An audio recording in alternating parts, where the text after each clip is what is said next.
binati o minahal kong matalom.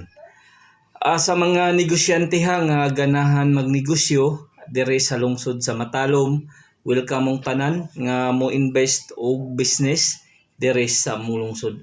Ang lungsod sa Matalom nanginahanglan og mga investor, nanginahanglan og mga negosyante.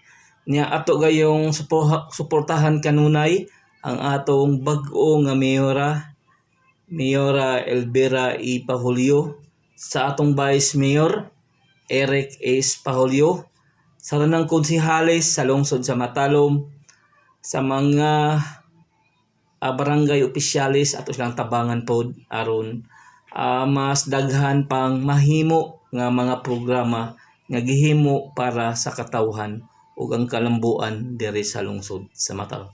Sa mga negosyante nga ganahan magnegosyo sa lungsod sa Matalom, welcome mong tanan nga mo invest og business diri sa mong lungsod. Ang lungsod sa Matalom nanginahanglan og mga investor, nanginahanglan og mga negosyante.